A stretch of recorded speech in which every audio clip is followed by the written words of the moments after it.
આજે ગુજરાતના માનનીય મુખ્યમંત્રી શ્રી ભૂપેન્દ્રભાઈ પટેલને મેં એક પત્ર લખી અને એક રજૂઆત કરવામાં આવી છે, જેની અંદર ગુજરાતમાં વસતા કોળી સમાજ અને ઠાકોર સમાજના જે વિવિધ સામાજિક આંદોલનો થયા અને આ આંદોલન દરમિયાન આંદોલનને દાબવા માટે થઈ પોલીસનો દુરુપયોગ કરવામાં આવ્યો, તે તમામ કેસ પરત ખેંચવામાં આવે તેવી મેં રજૂઆત કરી છે માનનીય મુખ્યમંત્રીશ્રીને, જેમાં છેલ્લા ગુજરાતમાં 20 વર્ષમાં કોળી સમાજ અને ઠાકોર સમાજ ઉપર જે કાંઈ સામાજિક આંદોલન દરમિયાન જે ખોટી રીતના કેસો કરવામાં આવ્યા છે તેને તાત્કાલિક અસરથી પરત ખેંચવામાં આવે. તમે જોયું હશે કે 2019-20ના સમયમાં ભાવનગર જિલ્લાના કોટડા, તળાજા તાલુકાના ડાઠા વિવિધ ગામોમાં અલ્ટ્રાટેક સિમેન્ટ કંપની દ્વારા ગેરકાયદેસર કોળી સમાજના મોટાભાગના ખેડૂતોની જમીનો પચાવી પાડવામાં આવી હતી, જેમાં કોળી સમાજના ખેડૂતો દ્વારા ખૂબ મોટું આંદોલન કરવામાં આવ્યું હતું અને આ આંદોલનને દાબવા માટે થઈ પોલીસનો બળ પ્રયોગ કરવામાં આવ્યો હતો, જેમાં 80 કરતા વધારે ખેડૂત કોળી સમાજના ભાઈઓ બહેનો ઉપર રાયોટિંગની કલમ દાખલ કરવામાં આવી હતી,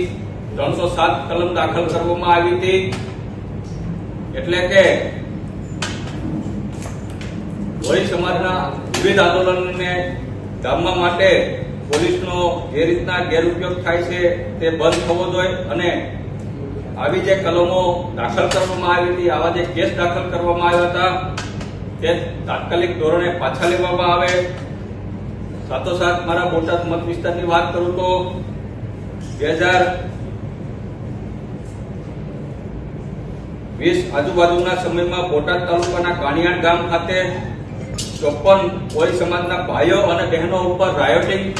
અને 307 જેવી ગંભીર કલમો ઉમેરવામાં આવી હતી, જેમાં તમે જોયું છે કે કોળી સમાજના યુવાનનું માથાભારે શખ્સ દ્વારા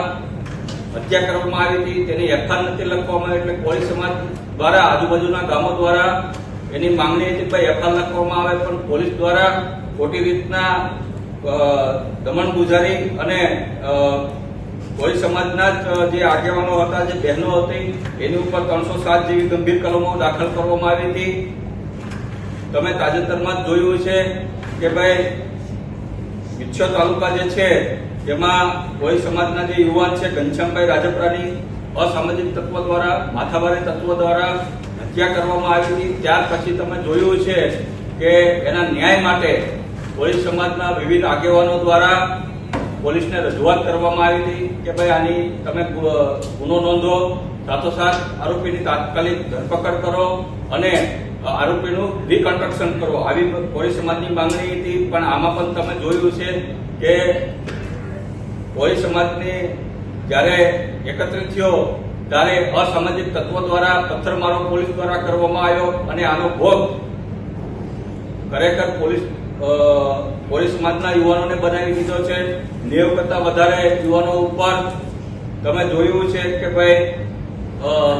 307 જેવી ગંભીર કલમો નાખવામાં આવી, રાયોટિંગની કલમ દાખલ કરવામાં આવી, પોલીસ ઉપર હુમલાની કલમો દાખલ કરવામાં આવી. એટલે કે પોલીસે